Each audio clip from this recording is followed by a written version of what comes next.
All right, so in our previous video, we talked about what forward deployed engineers do. And then we are going to go ahead and actually talk about right now. Well, I'm going to open this up. What's the difference between forward deployed engineers, forward deployed product managers, and then also deployment strategists? So in our previous video, we talked a little bit about it's your ability to go out there and spec out opportunities for AI to either save time or generate revenue. And then you build out the exact workflow every single team and every department basically have. So you have one person that is the strategist, and then you have the other person that's essentially the overall, somebody's thinking about how to save time, somebody's thinking about how to generate revenue. You're thinking about the strategist, and then you have the other person that can actually build. It's very difficult for somebody to be able to do two. This is actually why we have a product management program, and we also have a forward deployed engineering program. Now, which one weighs more? I'm going to get chomped down on both sides of this, but I'm just going to say this. Which side weighs more? The deployment strategist and the forward deployed product manager. And I'll tell you guys exactly why. So say somebody only has one skills out of the other skills. You could either go ahead and build, or you know how to go ahead and actually identify opportunities for the customer to get really good value off of the product.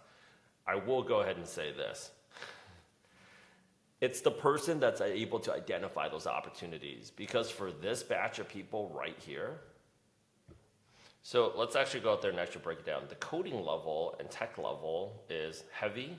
Forward deployed product managers are medium. And then deployment strategists are very light to medium, right?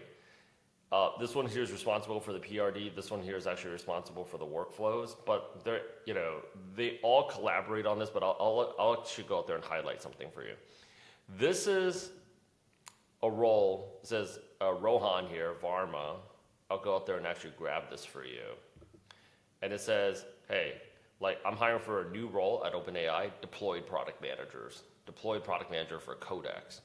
And this is actually the official job right here, which I'm also just going to go ahead and clip out for y'all. It's just so that you can go out there and reference it. Give me a second here. All right, so I actually clipped up all the references for you, but I'm going to go back to what's the difference in terms of why they're both weighed out pretty evenly. It's because it is easier to get somebody that is non-technical on this side to be more technical.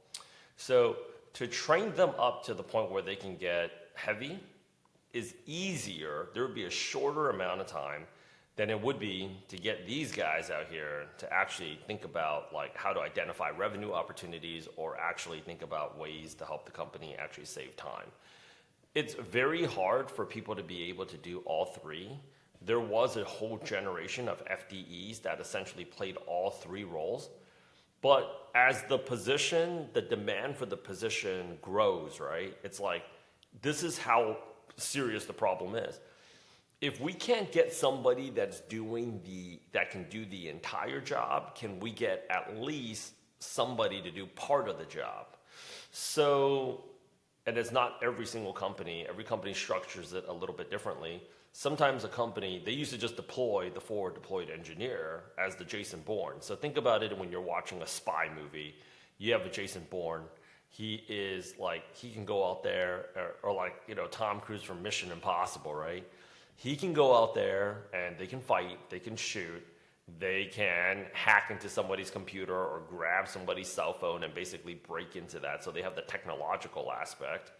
But if somebody can only do part of that job, you basically have a team. You have the getaway driver, you have the hacker, right? Some companies will deploy a team of people over to the client site. Or some companies, what they have done to solve this problem is also they would deploy the deployment strategist or the deployed product manager first, and then send the deployed engineer afterwards. They're all important. Nobody's better than the other person. Everybody needs each other to go ahead and actually make it work. But solving the problem of AI adoption and training users up to get real value to be able to use AI every single day, like our iPhone. I know it seems like it's been 20 years since this bad boy came out, right? And even at first, people are wondering, like, well, what's an app? Like, to be able to get people to become a user where this is habitually something that you just use every single day. Like, remember before iPhone, we all had iPods. Is not an easy thing. So everybody is needed. Nobody, honestly, is weighed out more than the other. But this non-technical component is very important as well, and we can't downplay it. Of course, everybody's gonna I don't know. People crap on other people. The mature people will actually just say like, "Oh, we all need each other," and then the immature people will say like, "Nah, man. I mean, I don't even know what they do, right?" You guys basically have to function as a team. So if you're thinking to yourself like, "There's no way that I can become like a forward deployed engineer," there are two other roles that are still very, very, very much needed. And driving AI adoption is going to be a team effort. I mean, look at how many billions of dollars we are committing to solving this problem. Okay. In the next upcoming video, here's what we're going to go ahead and actually cover down. You guys should absolutely go ahead and watch, like, Microsoft is hiring for 6,000 forward deployed engineers. Again, it really highlights how serious the problem is. I did make a short video for people we do get fresh computer science grads that are coming into the program as well. Their parents are sending them over to us. By all means, like, this is a golden opportunity job. There's a lot of value in it. There's a lot of learning opportunity, but like, we're here to solve the problem of driving AI adoption. I'm going to be also covering like, how do you go out there and stand out on these interviews with clipping? How do you stand out these interviews on webinars? Why YouTube is the new forward deployed engineering resume. Okay, and then why voice AI, and then I'll have actually a few more additional resources, but let's go ahead and get it. If you have any questions at all or trying to get access to this doc, or you or your friend are interested in the program, by all means, don't hesitate to reach out to me over here on LinkedIn. Let's go out there and see if we can get you scheduled a call with somebody on our team.